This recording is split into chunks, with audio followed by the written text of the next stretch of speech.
वैसे तो मैं, आप और पूरा भारत कैपिटल हिल में हुई हिंसा का बिल्कुल भी समर्थन नहीं करते हैं, लेकिन हम जिन लोगों के पक्ष में इस बुरी घटना, इस हिंसा का समर्थन नहीं करते, वही लोग भारत में इस तरह की घटना होने पर बहुत ज़्यादा उत्साहित हो जाते हैं और भारत की लोकतांत्रिक गवर्नमेंट को ही कटघरे में खड़ा कर देते हैं।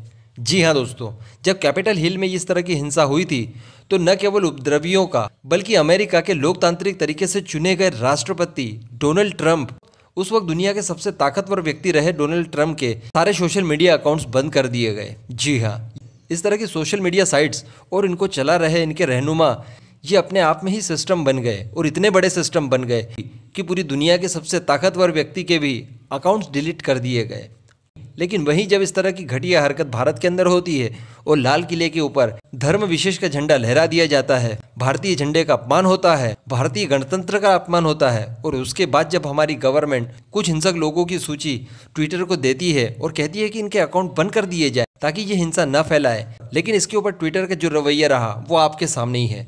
कुछ लोगों के अकाउंट्स बंद किए तो सही, लेकिन कुछ ही घंटों के बाद दोबारा स्टार्ट कर दिए गए।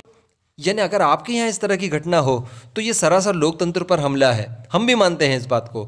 लेकिन जब भारत में इस तरह की घटना होती है तो इसे आप लोकतंत्र पर हमला क्यों नहीं करार देते, उल्टा हमारी लोकतांत्रिक तरीके से चुनी गई गवर्नमेंट को ही कटघरे में क्यों खड़ा करते हैं।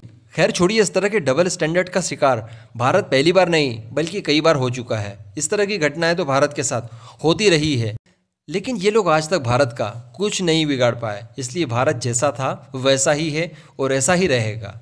अब मैं आपको एक ऐसी खबर देने वाला हूं जिसे जानकर आप उछल पड़ेंगे। जी हाँ दोस्तों, आज तक ये आरोप लगते रहे कि भारत का फलाना प्रधानमंत्री CIA का एजेंट है, किसी ने किसी दूसरे भारतीय राजनेता को ये कह दिया कि वो चाइना का एजेंट है, तो कोई पाकिस्तान का एजेंट है, तो कोई रशिया का एजेंट है। इस तरह की बातें हम लोग अक्सर सुनते रहते थे, लेकिन ऐसा पहली बार इतिहास में हुआ जब भारत के एक बहुत बड़े तबके ने, एक बहुत बड़ी लॉबी ने ये कह दिया कि डोनाल्ड ट्रंप भारत के एजेंट है। ये दोस्तों सच में भारत के लिए बड़ी खुशी की बात थी। मुझे तो ये एटलीस्ट बहुत गर्व वाला मोमेंट लगा। एक्चुअली मैं इस वक्त हंस रहा हूँ ना। डोनाल्ड ट्रंप की हार में भारत की बहुत बड़े तबके ने प्रधानमंत्री नरेंद्र मोदी की हार के रूप में स्वीकारा और उसको सेलिब्रेट भी किया। खैर छोड़िए, वो लोग ये भूल गए थे आने वाला अमेरिका का राष्ट्रपति अगर कोई नुकसान पहुंचाएगा भी तो प्रधानमंत्री नरेंद्र मोदी को डायरेक्टली नहीं बल्कि भारत को नुकसान पहुंचाने की कोशिशें करेगा। दरअसल कैपिटल हिल में जो हिंसा हुई थी उसको लेकर महाभियोग का सामना करने वाले डोनाल्ड ट्रंप की बहुत बड़ी जीत हुई है। अमेरिका के पूर्व राष्ट्रपति डोनाल्ड ट्रंप को सीनेट ने 6 जनवरी को कैपिटल हिल की हिंसा के लिए लोगों को भड़काने के आरोप से बरी कर दिया है।